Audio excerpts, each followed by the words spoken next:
Hello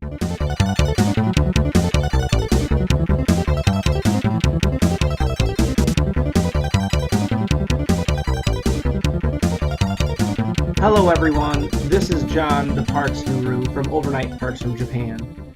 Today we're going to do an in-depth look at the B&P connecting rod for the 6-bolt 4G63. So let's dive on in. Alright, what we have here is a B&P connecting rod for the 4G63 6-bolt engines. Okay, part number 426.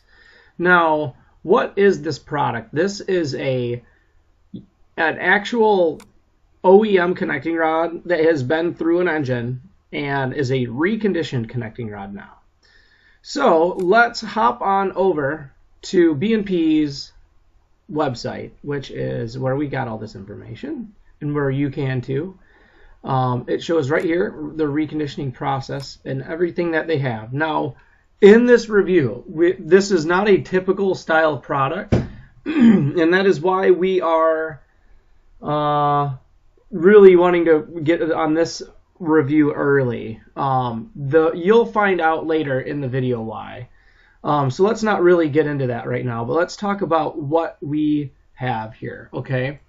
We have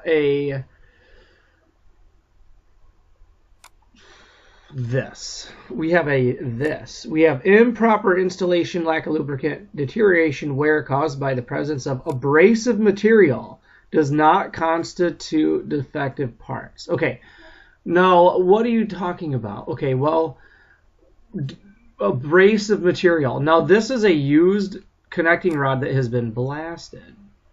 Okay. So anyways, that's where we'll start, and let's get this unboxing beginning, and we'll just go from there.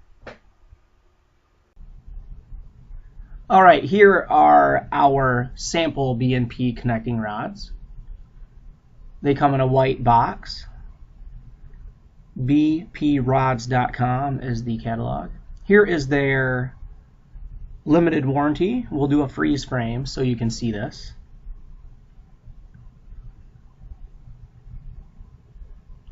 And our part number is 426, which is the Mitsubishi 4G63 6-bolt rod, 90 to 92. So let's get into opening this.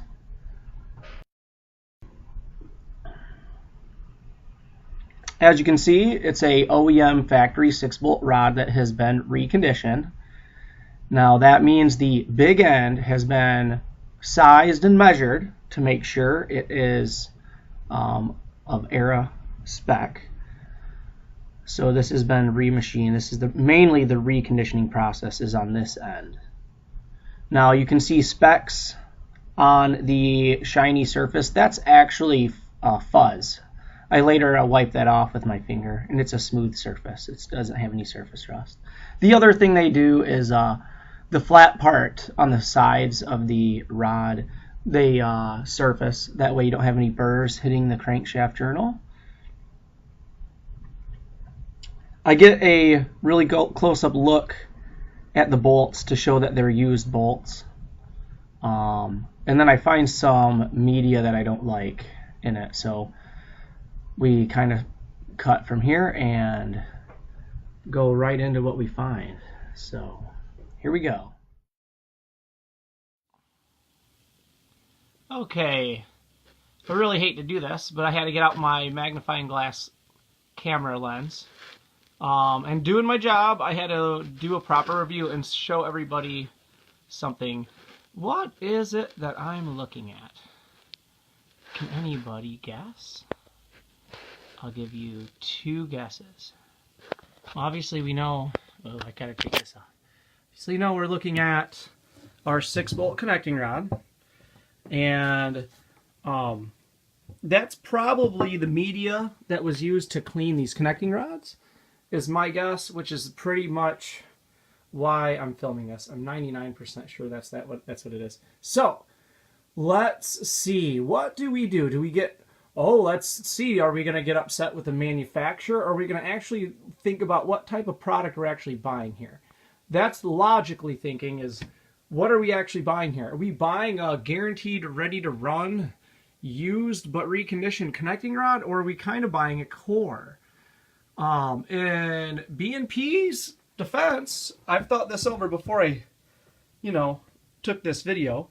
I'm not going to throw them under the bus on this. They would say, John the Parts Guru, you're not going to recommend someone use used rod bolts on their engine, are you? And I'm going to say, no, of course not. I'm going to say, tell them to go get the ARPs. And he's going to say, okay, well, how am I supposed to recondition this rod, without rod bolts? And the answer would be, well, buy ARPs for every single set you do.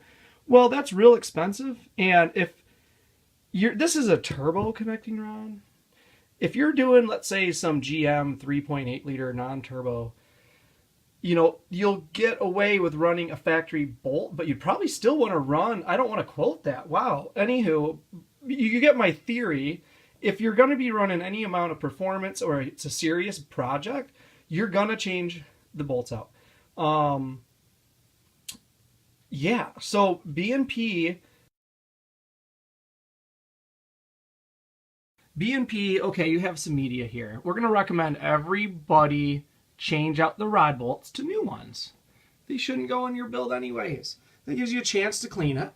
That gives B&P a chance to recondition this rod efficiently and not overcharge you. I mean, the bolts would cost more than the whole rod set.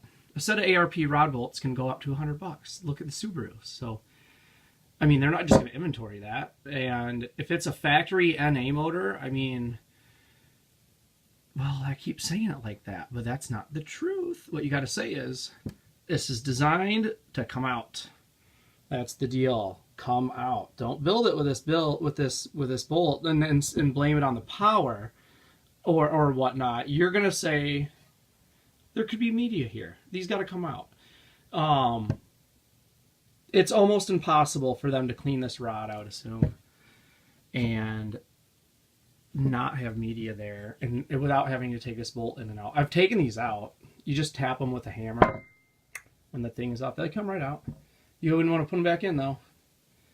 And then you have to almost recondition it again when you get ARPs. So tapping the bolts out and putting new ones in is not the recommended era, AERA way to do this. You're gonna take these to a shop and say, hey, I bought these cores.